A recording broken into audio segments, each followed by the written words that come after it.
Happy team is a high-performing team. You could either want to be right or you can make money. Being people first with leadership is not a luxury. It's actually an unlock to growth. Volume negates luck. We do really believe that it's more about, like you said, creating the conditions for virality. Without doubt, data is everything in today's world. Sales and marketing working together hand in hand is really key. If you're not pouring water in the top, you're going to run out of water in the bottom. Welcome to the podcast From Cold to Close. My name is Saeed and I'm the founder here at SRC Growth Partner, a growth company that helps with professional services firms from around the world increase their revenue and profitability by acquiring new clients. My guest today is Jamie Rosenzweig, a co-founder at Fridays, a marketing strategy consultancy that works with consumer brands in verticals like toy and game, beauty, wellness, and better for you products. Prior to Fridays, as joint VPs of marketing at Relatable,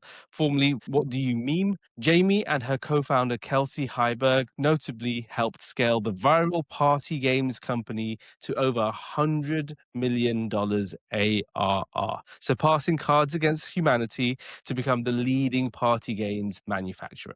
Jamie and Kelsey now partner with brands like Exploding Kittens, Good Culture, Fulcrum Dynamics and Subset, formerly known as KNICKEY, to sharpen strategy, optimize marketing spend, and build high-performing teams. They specialize in helping companies turn their marketing function into a true growth engine, including building scalable viral content approaches that drive revenue both online and in retail stores. Jamie, welcome to the podcast. Thank you so much. What a lovely introduction. No, I'm really looking forward to this conversation. Obviously, we're an advertising agency. I love all things marketing, right? And so I always find that these types of conversations tend to bring out some really insightful things. But just knowing your background and the space that you've worked with is going to be really interesting for our audience and viewers out there. So I'm really looking forward to today. Hope so.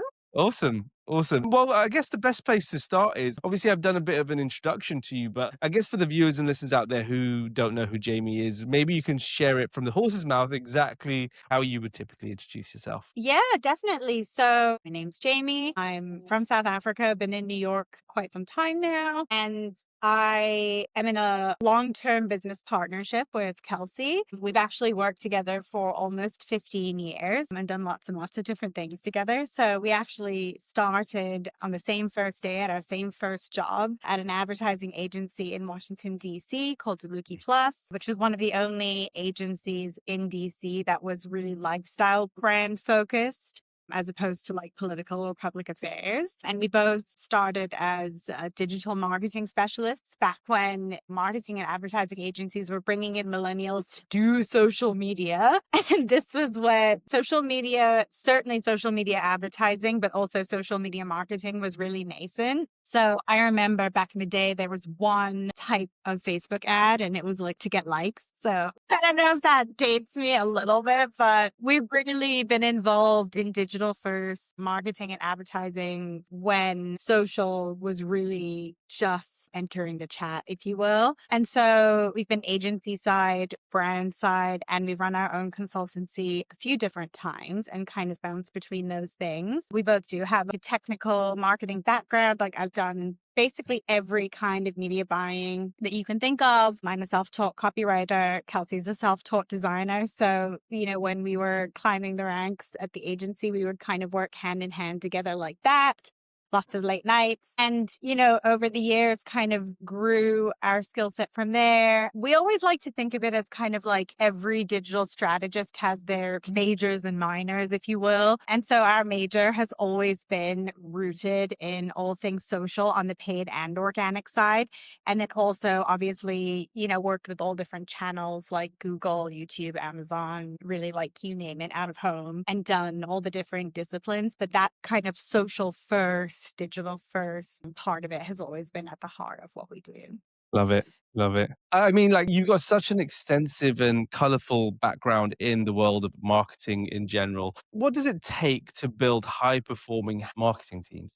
It's a great question and something that I could talk about forever. I post about this a lot on LinkedIn. I talk about it a lot with our clients. I think that a happy team is a high performing team for the most part. I mean, Well, obviously, you have to hire for skills and aptitude. But I think what we see so many times is that if a team is either lacking direction or people don't feel heard, as individuals, or that management and leadership are kind of catering a little bit towards how they function best or learn best or are most motivated, it can create this feeling of lack of cohesion. And over the years, something that Kelsey and I have sort of accidentally become specialized in is bringing together all different types of subject matter experts and generalists and creating an environment where, number one, everyone knows that there's no bad questions, there's no bad creative ideas, and that mm, people feel safe in bringing forth new ways to do things, new things to try. And even if it's not always the right thing to try or it's not feasible for the business,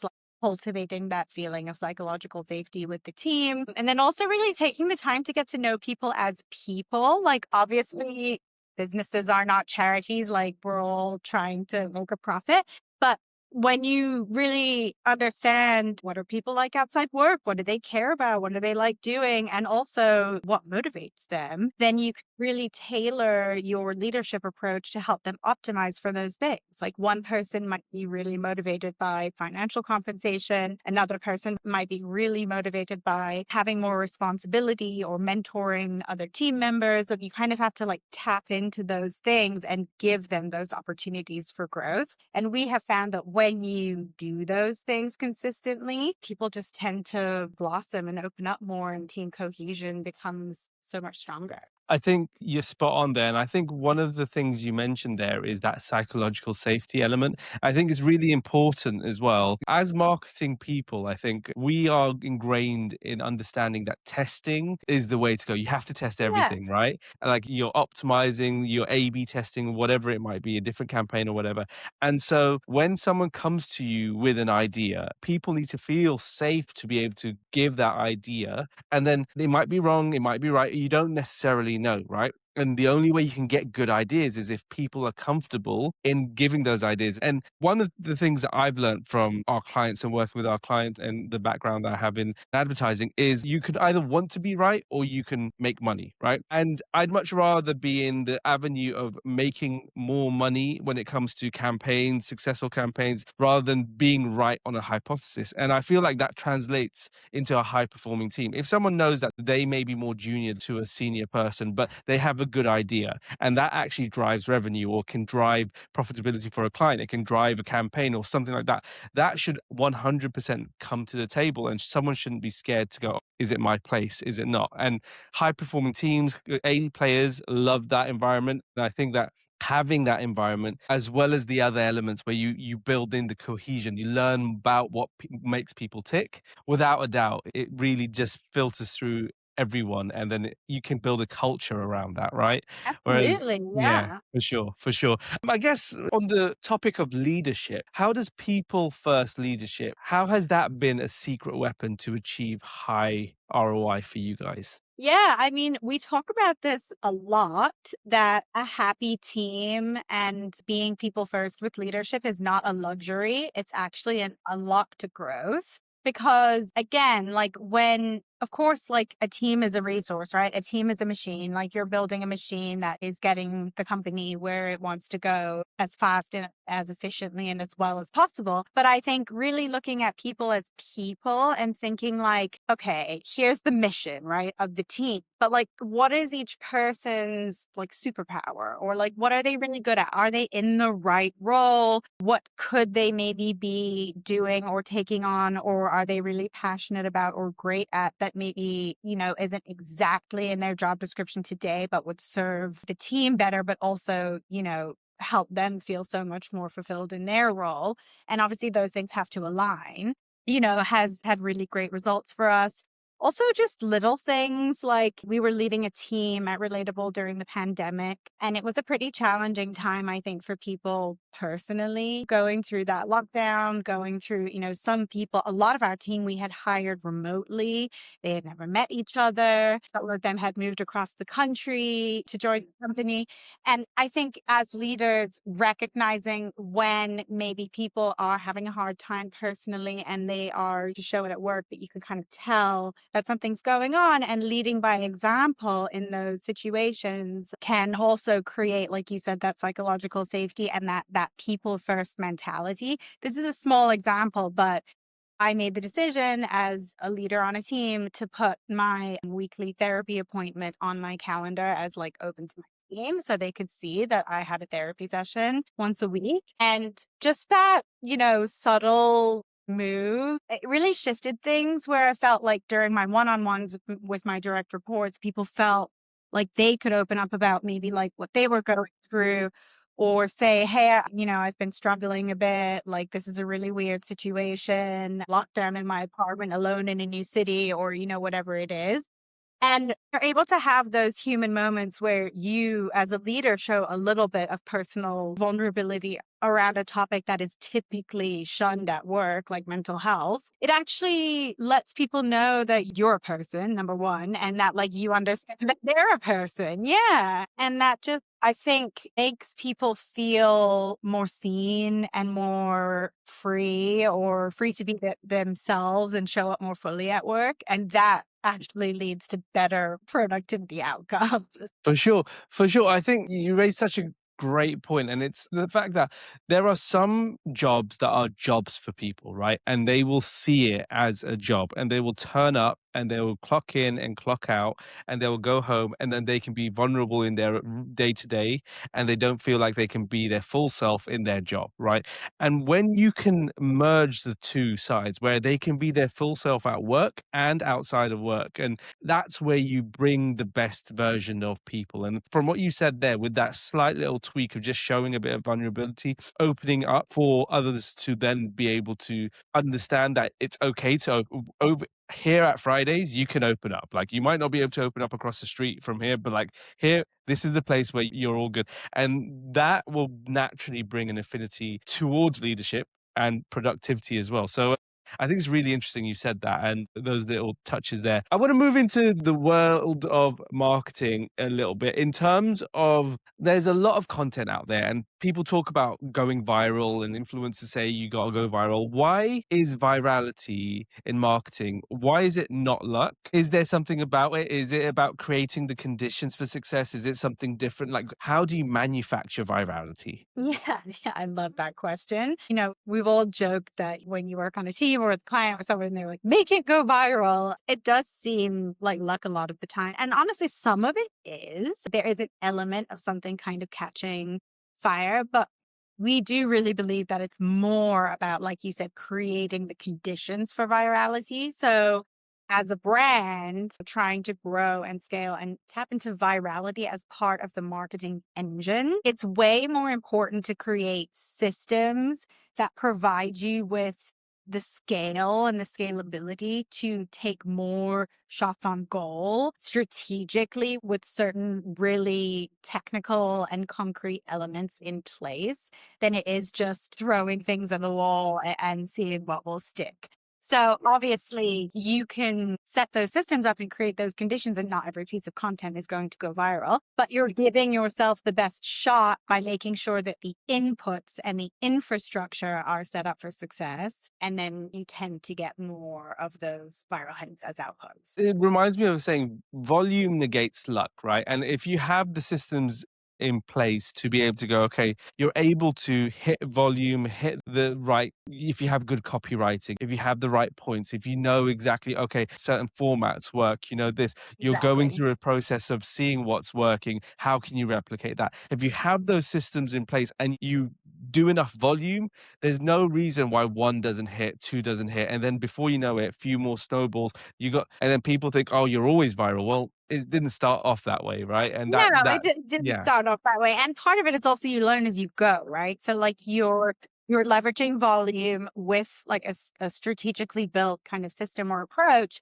And then when we do start getting those hits, it's really important also to take the time to, assess postmortem, whatever, and say like, what about this do we feel like was successful, and where do we need to lean more into something, a format or an approach or channel or a particular type of influencer, like whatever it may be. And then that's how you accelerate growth. Yeah, without a doubt, data is everything in today's world. And looking at the content that you've put out and seeing what has worked, what hasn't, what got the impressions, what hasn't, whatever the KPIs are, and then Right. building off of that, that data quite simply is the way to be able to optimize your future success, right? So yeah, without a doubt, I think it's really interesting. Yeah, you mentioned that. So why are the best brands nailing community right now in tandem with virality? Because community has become such a big thing right now, like it's Yeah. everywhere. So why is it that the best brands are doing so? Yeah, I mean, that is such a great question. You can see this happening. I mean, I feel like this is all over the news right now, but it's so true. I think it's because consumers and people in general now, especially younger consumers, sort of in that Zillennial demographic, they don't just want to buy from a brand because something looks cool or, whatever. They want to be part of something. Like they want to feel like they are on the inside, helping maybe drive product development decisions, getting like a behind the curtain look at brands that they are interested in and care about. And so I think some really successful brands right now have realized like, okay, this is an unlock. And they've created these really engaged online communities, whether it's on Instagram or in some cases Facebook or WhatsApp or like wherever those spaces are, Discord, depending on the brand where people live. And not only does it give them access to kind of it turns people from just a customer or potential customer into more of like a brand evangelist. And then as a brand, you can then tap into that group of people and ask them questions and kind of find out what they want from the brand. And that then, can drive all kinds of decisions from marketing to product to how you show up in the world, like live events, all kinds of things. And I do think that that is sort of an evolution of what influencer marketing started. Like, I think influencer marketing at its core is leveraging trust, right? It's like one who people follow because they trust their opinion. And if that person is recommending something, then it feels more tangible or more authentic than just a TV commercial or a billboard or, whatever it is. So I think that this community first approach is the next evolution of, yes, influencers are still important and still a big part of this overall strategy, but it's how can we actually talk to the people behind the brand and feel like they care about what I think as a potential customer? I love that. I love that. It's really diving deep into the customer base and going customer first, understanding where that is. And you touched on the point on influencer marketing, and it always makes me think. A lot of people think, oh, influencer marketing, that's a new thing. It's been around since advertising has been around, since TV has been around, and you see George Clooney or whoever it might be with an espresso. These are influencers. They're just movie stars or celebrities of some others. Or you've leveraged the trust that people have built with that, and it's just transitioned over to social media. And the more people are open to the understanding that if you do leverage these kinds of people, then that you can really leverage the opportunities out there. But without a doubt, it always comes down to customer base first and understanding what the customer wants and then going back from Yeah. that. Yeah, for sure.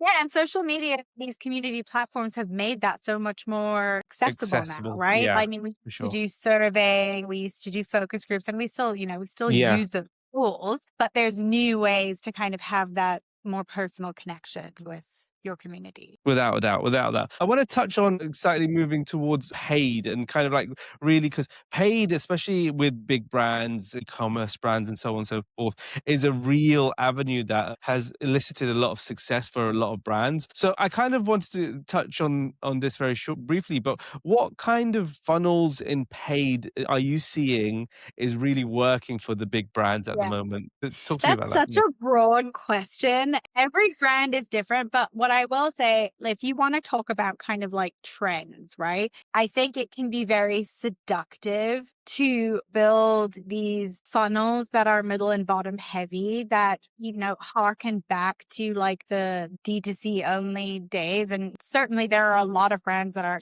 hugely successful with mostly closed loop D2C scaling and advertising structures. But increasingly, the space that we are working more in is brands that have significant retail distribution as well. So like they might still, their D2C store and Amazon might still be a big priority, but they're also doing a large volume of sales at these big retailers. And so it's then the question really shifts. Like you're not optimizing as much for linear conversion or like conversion on your site. You're thinking, how can I build a paid funnel that serves online purchases and in-store purchases? And the answer to that is you have to do upper funnel marketing as well. And that can be squishier, I think, for a lot of businesses and a lot of founders to kind of get their head around because it's not as clean. You're not able to calculate immediate ROI. But it's again about like building those systems where truly, like if you think about a funnel, right? If you're not pouring water in the top, you're going to run out of water in the bottom.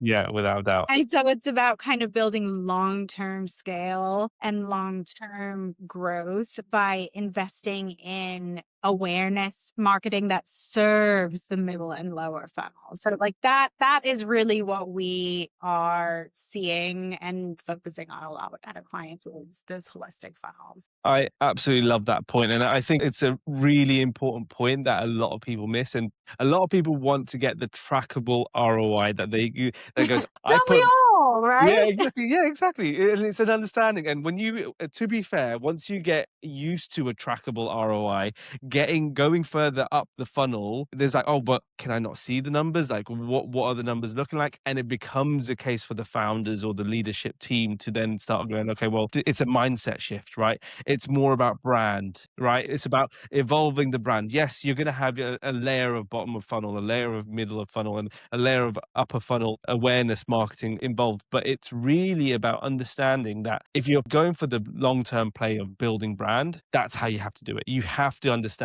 that this is going to feed in over a 6-month period, over a 9-month period, the brand as a whole, rather than going, okay, let's get the sales in through the door from the first minute or the first day, Yeah. right? And you need both. I think it was one of the founders of Chubby's that he did a post a while ago that I really loved that explained it, where it was kind of saying that like lower and bottom funnel advertising is like a laser pointer, Yeah. but then the upper funnel is like the chandelier in the room, Yeah. right? So are you trying to point a laser pointer? Are you trying Mhm. to light up the room? You might need both, Yeah. And so like, I think there is a bit of like an education play as well when working with clients and brands of kind of explaining like, here are the KPIs that you look at each of those funnel stages. And here's how it all fits together. And you can map that correlation, that sales correlation. And it might not be tied up as neatly with a bow as it is when you're running purely D2C, Sure. conversion campaigns, but you can do it.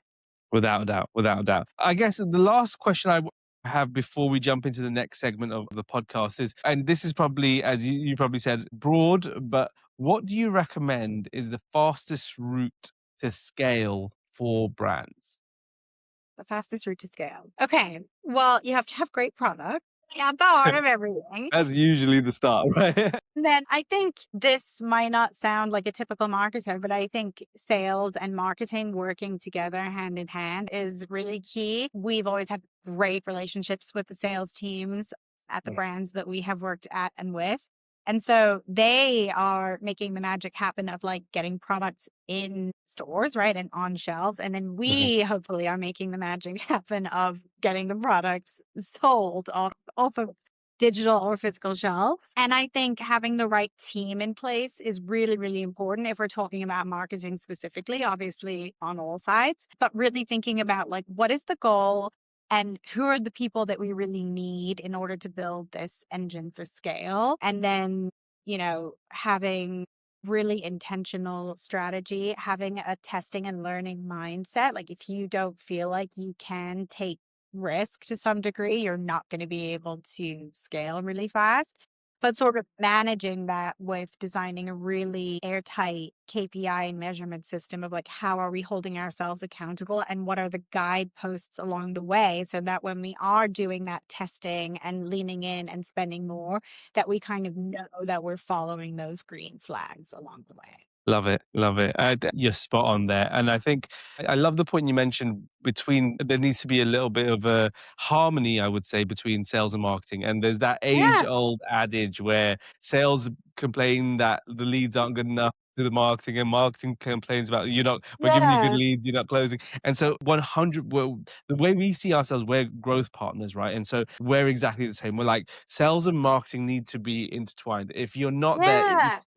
it's you're working as a team, albeit two different divisions, but you're so intertwined. You need to work together well, and so it's that's such an. I love that you mentioned that because something that I harp on about all the time. So Yeah. yeah, We're breaking the stereotype. It for is sure. possible for sales and marketing to be friends. Friends. I know. Tell me about it. Awesome. Well, in this segment of the podcast, we like to call the Entrepreneur's Room. It's a series of questions we'd like to ask all of our guests to give our viewers and listeners an opportunity to understand how business owners and business leaders think and operate when running their business.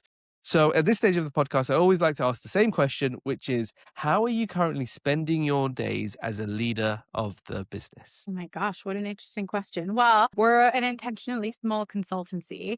Really, so we like to divide our week. I'll start Mm, there, I guess. Mondays and Fridays, which is the name of our brand, are mostly internal by design. So that mhm. means that we're focusing on deep work, moving deliverables forward, internal, strategizing, and then also sales. Yeah. And then Tuesdays, Wednesdays, and Thursdays are where we really do the bulk of our client calls and interactions. It's more external facing. Try to kind of block that call time, that meeting time, in concentrated chunks. And then going even like a step further, this is something that our old executive coach told us, who we had an executive coach during the last couple of years that we were at Relatable, who was really great. And she said, think about your day in terms of like your mornings are your offensive time where you're making progress on moving things forward. And then your afternoons are your defensive time where you're slacking and emailing and like doing all of those things. And I think as a business owner, that has been so helpful for me because you can start feeling a bit like a headless chicken. You're like, well, I need to get back to my client on this, and then I need to work on this big strategic deliverable. And then also I have a sales call and, all of these other things. So implementing that kind of structure in our weeks has actually worked really, really well. And it's a little bit part of why we named our company Fridays, which is that when we were execs in house, we found our calendars were getting busier and busier. The higher we rose with meetings, and we were really struggling to find that time for that deep creative and strategic thinking. And so our like stake in the ground was, okay, no meetings on Fridays. And then when we decided to go out on our own again, we were like, okay, well, like what if we bring that Fridays spirit to kind of like how we consultancy as a whole. So that is kind of built into how we spend our time. Is that helpful? I absolutely love that. I think you said so many great points there in just blocking out time or like having dedicated days for clients, condensed times for calls as well as like sales and things like that. But without a doubt, what you mentioned, blocking off the start of the day for offensive and then the second half of the day defensive. I love that. Kind of operate in a similar way where I'm like deep work in the morning, like Yeah. before deep work, and then after 9, okay, you're doing actionable work, and then finally in the afternoon, then you're going defensive or like Yeah. Because then you start your day feeling like, Mm. okay, I've made Yeah, progress on this big thing. And now I productivity. can really Yeah, be in that like external mode, problem absolutely. solving. Absolutely. And then naturally after lunch anyways, you just drop off anyway. So Slack is a nice place to live after lunch, right? But before lunch, you're eating up good time. So without a doubt, I need my coffee after lunch anyways, just to keep me going. Yeah. So what are the most important metrics for you when running the business? Oh, that's a great question. I mean, so we just entered our third year as Fridays in this current iteration. And I think some of the most important metrics for us, some of these, I'm honestly just thinking on my feet here, but some of these might be more concrete and some might be more squishy. But obviously, client retention is one of them. we're still learning like what is the right average tenure for different types of clients. But a really great metric for us has been how long clients tend to stay with us. Like we're pretty proud of that. I think another one is also how many sales conversations lead to a close, obviously. Thinking about it, right? Like again, it's like shots on goal. Not every potential lead or potential client is going to be the right fit, but of the ones that are, how many do we end up moving forward with? And that number has been really high, which is great. On the squishier side, I also think really important kind of metrics, I guess, for us are we staying true to working really hard during the workday, but then also feeling like we have time for our lives outside of work? That was like a really, really big part of why we started this, was that we're both in our mid-30s. We want to have time to spend with our partners. Kelsey has a little boy. And are we ending our workday at a reasonable time so that we can like have our evenings or whatever it is that we want? And that, I think, is a metric that every quarter we look at and we say, like, how are we feeling about this?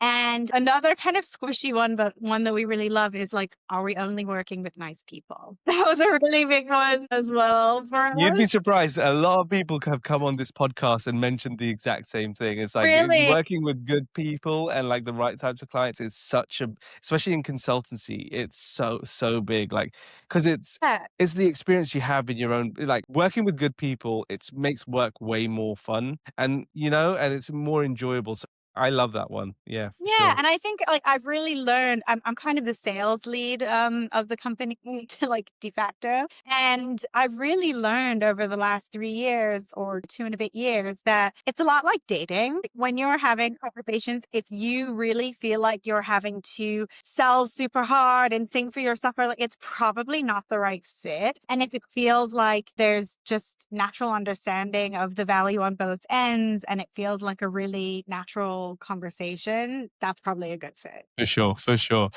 I love that actually. So, how are you currently growing the business? You said there you're early 3 years in, I believe you said. What kind of activities are you doing in terms of business development, sales, marketing?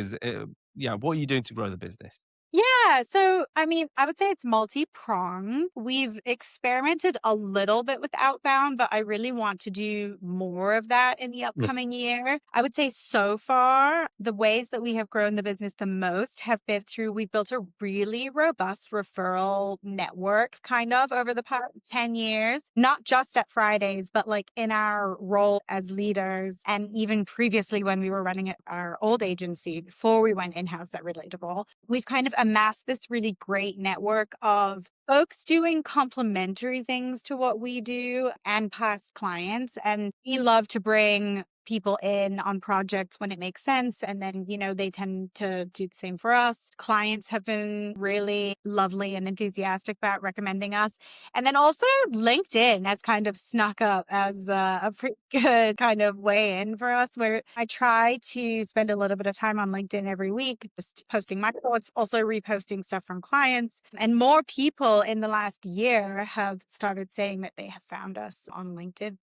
Interesting. Yeah. Love it. Love it. So you've been in business for 3 years now, but I think more than that, you've had your agency, you've got this consultancy, you've obviously been in marketing for many, many years. What have you tried before and what didn't work? In other words, what has been the biggest lesson you're able to take with you? You mean in terms of growing the business Yes, or in terms, exactly. okay, yeah.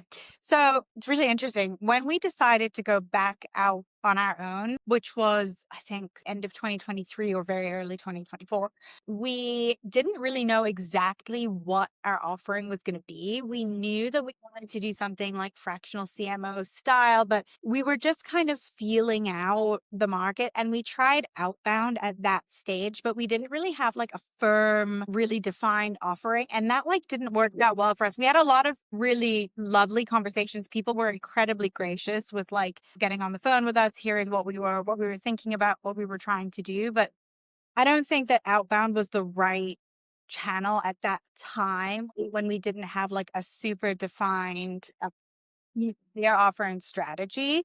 So that's why I said I kind of want to revisit it, because now I feel like our pitch is so tight. Like we tend to close really well when we get on the phone with people. But now I think it's about reaching more different types of people.